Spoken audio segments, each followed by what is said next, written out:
은행 직원이 알려주지 않는 금융 필수 정보 10가지. 은행 직원이 절대 알려주지 않는 금융 필수 정보 10가지. 지금 바로 공개합니다. 이 정보들을 모르면 여러분의 소중한 돈이 위험에 처할 수 있고 큰 손해를 볼 수도 있습니다. 특히 2026년은 금융시장의 변동성이 커질 것으로 예상되는 만큼 오늘 알려드리는 10가지 팁은 반드시 알아두셔야 할 핵심 내용입니다. 하나씩 자세히 살펴보겠습니다. 첫째, 한 은행에 1억 원 이상 예치하면 안 됩니다. 예금자 보호제도는 금융회사가 파산하더라도 예금보험공사가 예금자 한 명당 원금과 소정의 이자를 합쳐 최대 5천만 원까지 보호해주는 제도입니다. 중요한 점은 이 5천만 원이라는 한도가 한 은행당 적용된다는 것입니다. 예를 들어 한 은행에 1억 원을 예치했다가 은행이 파산하면 여러분은 5천만 원만 돌려받고 나머지 5천만 원은 손해보게 됩니다.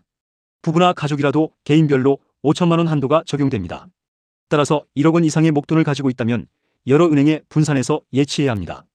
예를 들어 A은행에 5천만 원, B은행에 5천만 원 이런 식으로 말이죠. 이렇게 하면 한 은행이 문제가 생겨도 여러분의 돈은 안전하게 보호받을 수 있습니다. 이는 여러분의 소중한 자산을 지키는 가장 기본적인 방어 전략입니다. 둘째, 은행의 고금리 특판 상품 권유는 뱅크런의 징후일 수 있습니다.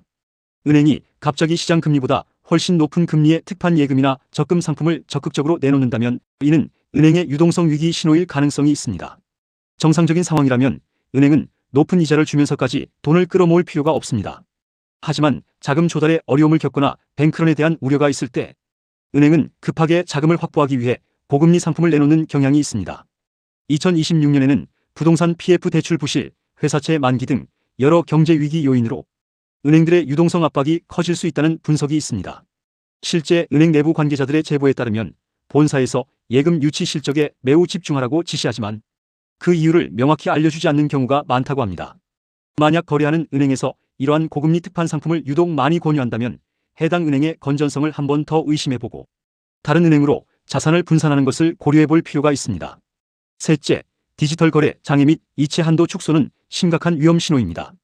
은행 앱이나 인터넷 뱅킹 이용 중 갑자기 오류가 잦아지거나 없던 이체 한도 제한이 걸린다면 이는 심각한 문제일 수 있습니다. 뱅크런이 발생하면 단시간 내에 엄청난 금액의 인출 요청이 쇄도합니다. 은행은 이러한 대규모 자금 유출을 막기 위해 전산 시스템을 일시적으로 마비시키거나 이체 한도를 강제로 축소하는 조치를 취할 수 있습니다. 이는 고객들이 돈을 인출하는 것을 물리적으로 막는 행위와 같습니다. 만약 특정 은행에서 이러한 현상이 발생한다면 이는 뱅크런이 임박했거나 이미 시작되었을 가능성이 매우 높습니다.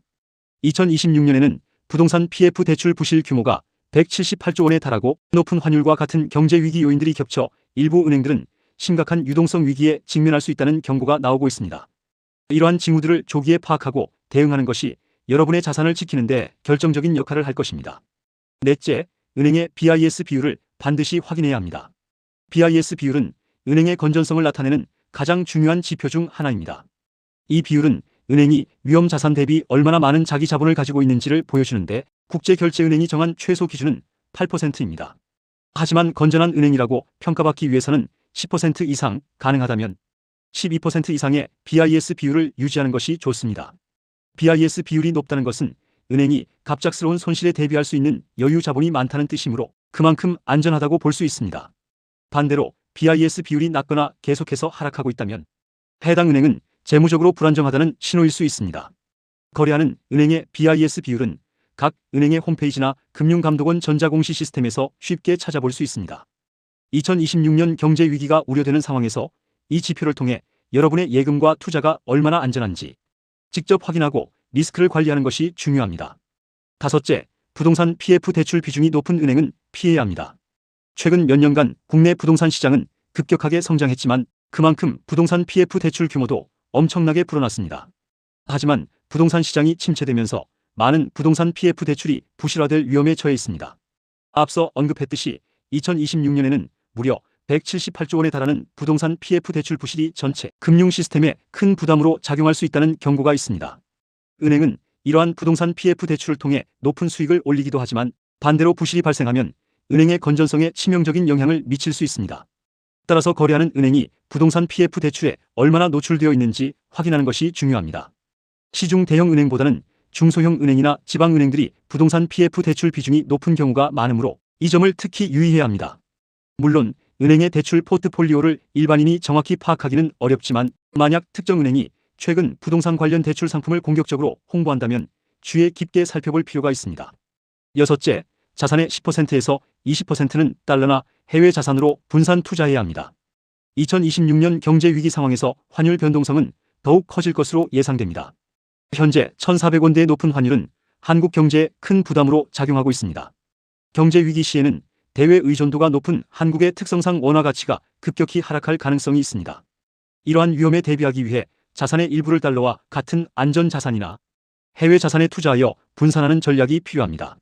예를 들어 미국 주식, 해외 채권 또는 달러, 예금 등 다양한 형태로 분산 투자할 수 있습니다.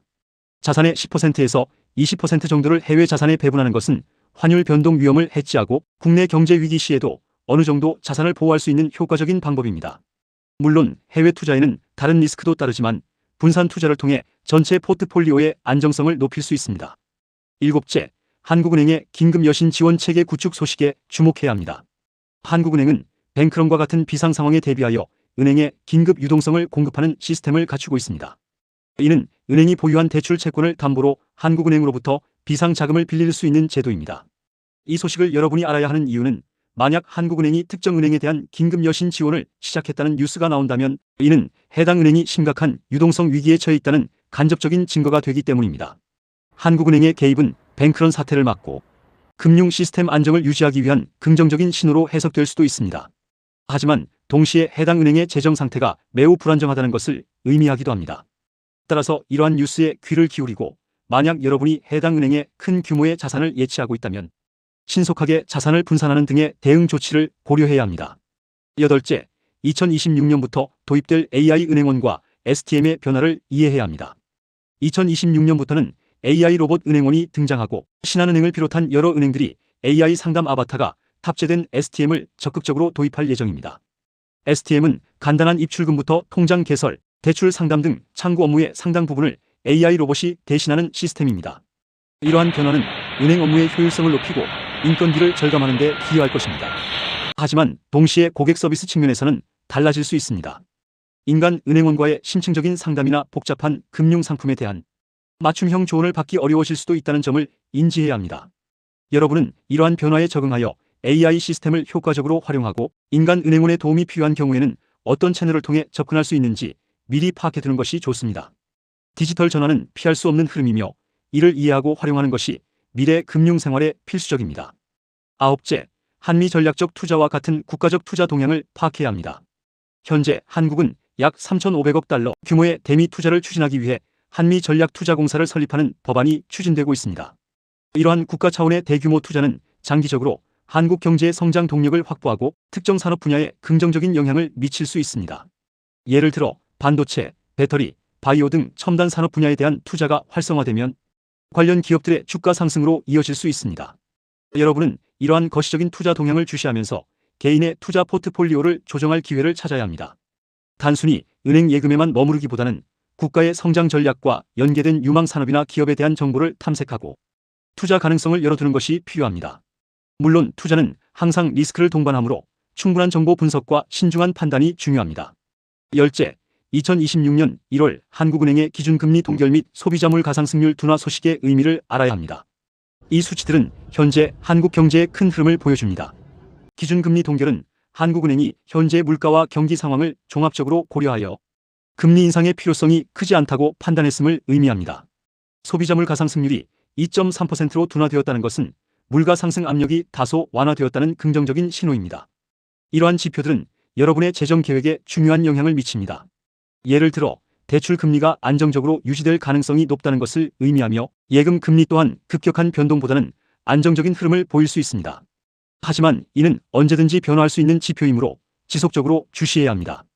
특히 2026년에 부동산 PF 부실이나 고환율로 인한 경제 위기 가능성이 제기되는 만큼 금리 및 물가 지표가 다시 불안정해질 수 있다는 점을 항상 염두에 두어야 합니다. 이러한 것이 경제 지표들을 꾸준히 모니터링하여 여러분의 대출 상환 계획, 저축 전략, 투자 포트폴리오를 유연하게 조정하는 지혜가 필요합니다. 오늘 알려드린 은행 직원이 절대 알려주지 않는 금융 필수 정보 10가지를 여러분의 자산 관리에 꼭 활용하시기 바랍니다. 이 정보들은 단순히 팁이 아니라 여러분의 소중한 자산을 위험과 손해로부터 지켜줄 강력한 방패가 될 것입니다. 2026년은 금융시장에 큰 변화와 도전이 예상되는 만큼 오늘 제가 드린 정보들을 바탕으로 현명하게 대처하시길 바랍니다.